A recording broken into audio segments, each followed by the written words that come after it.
Okey. Untuk yang seterusnya, subtopik yang seterusnya 12.3 neuron dan synapse. Okey, neuron. Neuron tu tadi cikgu cakap apa? Neuron tu adalah sel saraf. Neuron dan synapse. Neuron ni sel saraf. Neuron ada 3 jenis. Neuron ada 3 jenis. Macam yang cikgu bagi tahu tadi. Kalau nak tengok buku tab, muka surat 224 lah. Neuron motor. Dia rupa dia hampir sama. Tak beza banyak. Okey. Tak beza banyak pun. Neuron motor, neuron deria, neuron gerganti. Kena ingat nama, ingat rupa dia, ingat lokasi dia, ingat fungsi dia. Walaupun mereka ni beza-beza sikit, nampak macam beza-beza sikit, tapi sebenarnya dia punya struktur asas dia tu sama. Macam mana struktur asas dia? Macam ni lah. Macam mana saya nak alihkan? Okey. Macam ni. Sistem saraf manusia terdiri daripada berjuta sel saraf yang kita panggil neuron. So, tak kisahlah neuron apa ke, motor ke, deria ke, gerganti ke, mereka ni ada struktur asas lah, struktur asas. Iaitu badan sel. Ada badan sel. Mana badan sel? Ini badan sel. Yang warna coklat tu. Lepas tu dia ada axon. Axon yang mana? Axon tu yang panjang ni. Ni. Yang panjang ni. Ni. Tu axon. Okay. Axon. Lepas tu dia ada dendrit. Dendrit yang macam cabang-cabang ni. Ni dendrit ni. Salut milin ni yang ni. Ni. Ni salut milin. Macam kacang. Salut milin ni dia macam melindungi akson. Lepas tu kita ada nodus ranvier. Nodus ranvier tu yang ni. Ni. Celah-celah ni. Inilah nodus ranvier. Sini ada. Ni. Celah-celah ni. Nodus ranvier. Bonggol synapse. Bonggol synapse ni yang mana? Kat ujung ni. Ni bonggol synapse. Bonggol synapse biasanya kat ujung ni. Saya buat merah. Ni tak jelas. Bonggol synapse. Bonggol synapse ni, jadi kalau kita tengok aliran impas daripada dendrit ke bonggol synapse, dia macam ni. Kalau kita nak tahu aliran dia, arah impas dia, macam tu lah. Bonggol synapse ni dia last sekali, penghujung semua neuron. Okay. Ini adalah struktur asas neuron. Okay. Tak kisahlah neuron apa pun, deria ke, gerganti ke, motor ke, wajib ada bahagian asas ni. Okay, kita tengok satu-satu ya. Dendrit. Dendrit merupakan cabang pendek daripada badan sel. Dia akan keluar daripada badan sel. Yang ni badan sel ni kan. Ni badan sel ni. Badan sel ni macam ni. Macam bintang, macam star ni. Ni badan sel. So, dendrit ni yang ni. Ni dendrit. Yang macam akar-akar, macam ranting-ranting pokok ni. Okay. Dendrit ni, apa fungsi dia? Ni fungsi dia ni. Menerima impas saraf daripada neuron lain ataupun daripada sekitar dia. Okay. Dia terima daripada neuron lain. Dia terima impas. Lepas tu dia hantar ke badan sel. Dia macam ni. Okay. Dia terima impas. Lepas tu dendrit bila dia dah terima impas, dia paskan ke badan sel. Masuklah ke badan sel ni. Ni fungsi dia. Menerima impas saraf daripada neuron lain ataupun daripada persekitaran luar. Okey. Lepas dendrit, badan sel. Badan sel yang macam star warna coklat tu. Badan sel ada nukleus dan banyak unjuran sitoplasma yang disebut dendrit tadi tu. Okey. Badan sel mengintegrasi isyarat dan mengkoordinasi aktiviti metabolisme. Ni saya cikgu yang rasa tak penting sangat lah. Awak tak payahlah nak tahu sangat. Awak tahu ni badan sel je. Lepas tu akson. Akson ni cabang yang panjang sekali. Ni dendrit. Lepas tu badan sel ni bila dia ada satu apa ni? Kalau kita tengok sini kan. Kalau kita tengok sini ni, tahu tak badan sel ni dia ada satu apa ni? Sitoplasma dia tu akan memanjang ke bawah. Ni nama dia akson. Akson ni membawa impas tu keluar daripada badan sel. Dia akan bawa impas impas saraf tu daripada badan sel, dia bawa keluar dia nak pergi ke, mungkin dia nak pas kepada neuron lain, ataupun dia nak bawa impas saraf tu pergi dekat efektor. Akson akson tu yang panjang lah, unjuran yang panjang tu lah. Lepas tu kita ada salut milin. Salut milin tu dia macam macam cover. Kalau macam buku kita ada plastik cover tu kan. Salut milin tu macam tu lah, dia balut akson. Salut milin dia bersifat macam penebat dan dia akan balut akson tu. Fungsi dia 1, 2, 3. Melindungi neuron daripada cedera. Berfungsi sebagai penebat sebab impas saraf kan. Impas saraf tu ataupun kita panggil isyarat elektrik. Isyarat elektrik ni dia ada cas. So cas tu kita tak nak bagi dia macam nak kata. Jadi dia perlukan penebat lah. Macam elektrik lah, wire elektrik rumah kan. Wire elektrik tu kan dia ada macam getah kat luar. Kalau kita tengok wire kan dia ada getah penebat kat luar tu kan. Sama juga macam akson ni. So dia kena ada penebat lah. So salut milin lah penebat. Dan salut milin juga membekalkan nutrien kepada akson. Sebab ni kan sel saraf. Sel kan benda hidup kan kena ada nutrien. So membekalkan nutrien 1, 2, 3 ni ingat. Okay. Lepas tu nodus ranvier.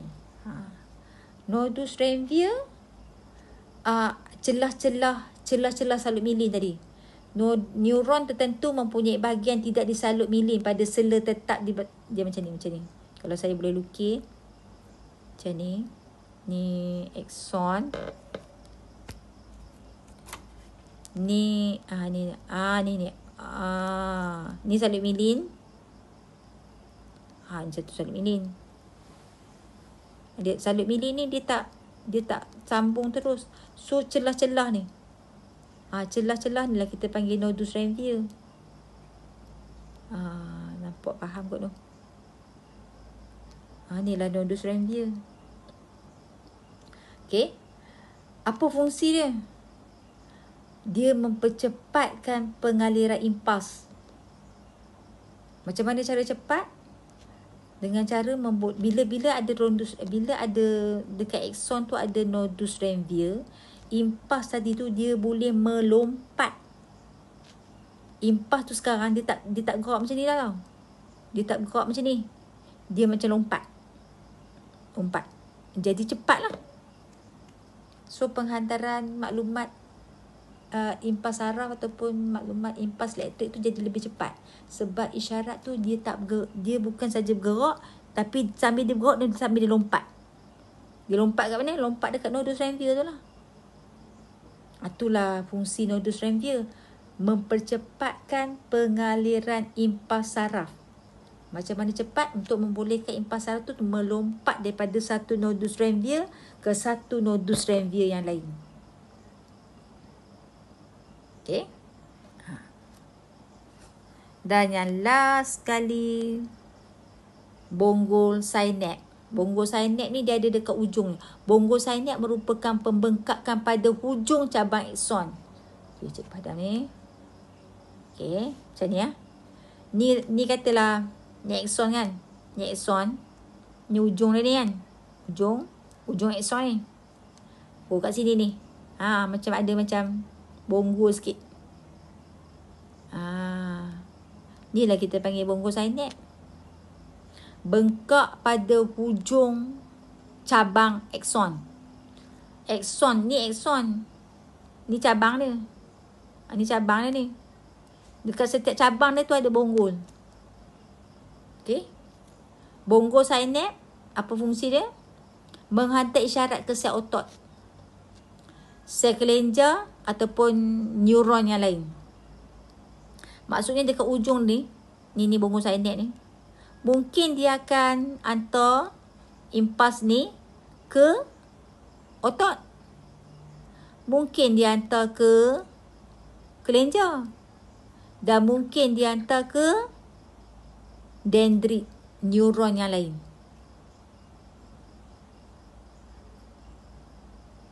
Faham tak?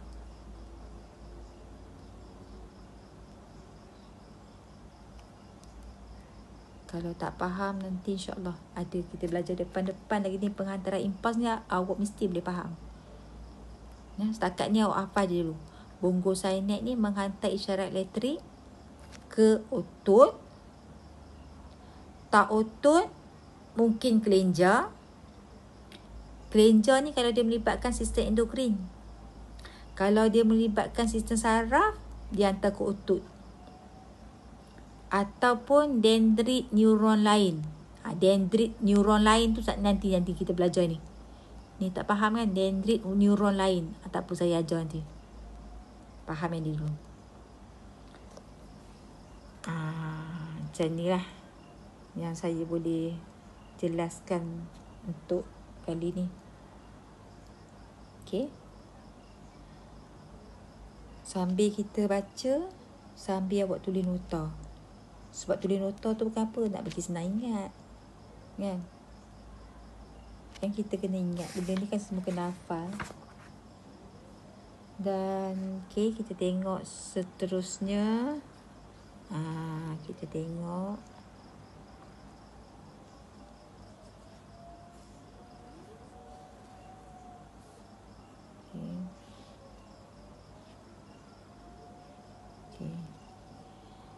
Kita tengok neuron motor, neuron deria, neuron geganti. Okey, kita tengok neuron deria dululah. Neuron deria yang ni. Ni neuron deria. Ya, neuron deria dululah. Terdapat dalam akar dorsal.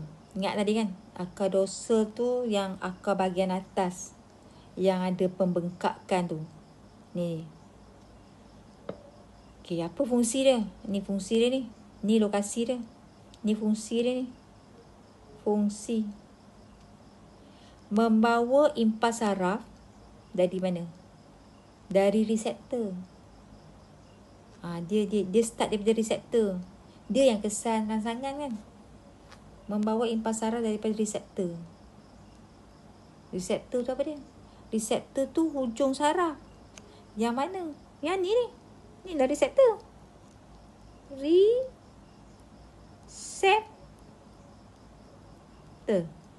Reseptor ni apa dia?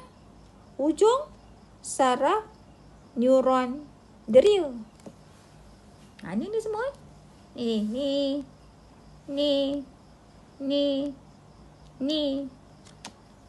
lah reseptor. Dari reseptor organ deria. Reseptor tu ada kat mana? Reseptor tu ada dalam organ deria. Maksudnya dalam organ deria tu macam mata, telinga, lidah, kulit, kat situ semua ada ujung-ujung saraf. yang sangat peka pada rangsangan. Okey. Dia hantar, dia ni membawa impas daripada reseptor masuk dalam sistem saraf pusat. Ikut akar dorsal. Okey. Kalau kita tengok buku teks muka surat, muka surat 228. Okey. Badan sel dia ada dalam ganglion. Ni badan sel ni badan sel ni. Sebab badan sel dia pelik sikit, dia duduk kat tengah. Dia duduk dalam ganglion, akar dorsal. Pasal apa nama dia ganglion? Sebab kawasan tu sedikit bengkak. Bengkak pasal apa? Bengkak pasal ada himpunan badan sel neuron deria. Sebab tu dia bengkak. Okey.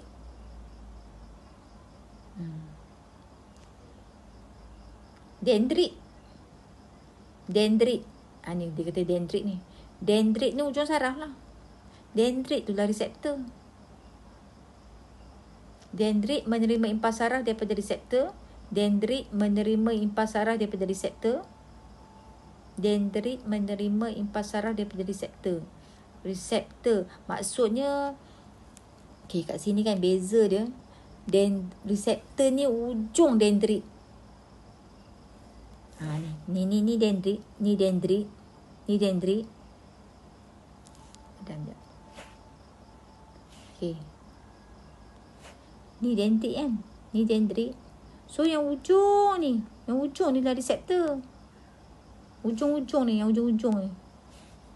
Faham tak? Ni dendrit. Ni yang ujung ni. Yang ujung-ujung tu. Kalau macam ranting pokok tu, ujung ranting tu. Itulah reseptor. Dendrit menerima impas saraf daripada reseptor dan menghantarnya ke arah badan sel. Ke sini kan ni. Dia lalu sini. Pergi sini, pergi badan sel. Kemudian impas saraf dialirkan daripada badan sel ke bonggo sinap ni. Okey. Dan neuron seterusnya, neuron motor. Dapat dalam akar ventral. Dia duduk dalam akar ventral. Akar ventral tu yang bagus bawah. Menerima impas saraf. Dia ni kan. Menerima. Okey. Sebelum tu. Kita start dengan neuron deria tadi kan. Neuron deria dia akan paskan impas saraf tu kepada neuron geganti. Neuron geganti ni ada dalam jirim kelabu saraf tunjang. Dia ada dalam sistem saraf pusat. Jirim kelabu saraf tunjang. Dia ni orang tengah di antara neuron motor dengan neuron deria. Okey. Rupa dia macam ni. Dia simple sikit. Tapi walaupun dia macam ni, dia tetap ada dendrit. Dia tetap ada bonggo sinap. Cuma dia tak ada akson. Dia pun ada badan sel. Dalam badan sel ada nukleus. Ni dia simple. Dan yang last sekali, neuromotor. Neuromotor ada dalam akar ventral. Dia ni bawa keluar. Okey. Menerima impas saraf daripada neuron geganti. Kan? Neuron deria bagi dekat neuron geganti. Neuron geganti bagi dekat neuromotor. So neuromotor ni bawa impas saraf ni keluar daripada keluar impas saraf daripada sistem saraf pusat pergi kepada efektor.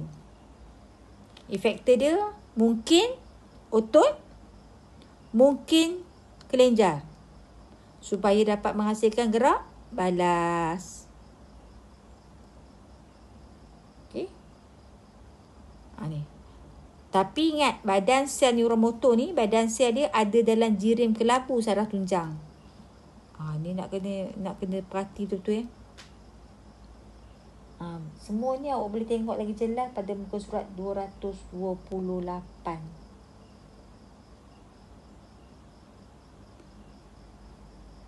Okey, itu saja untuk kelas kita pada hari ini.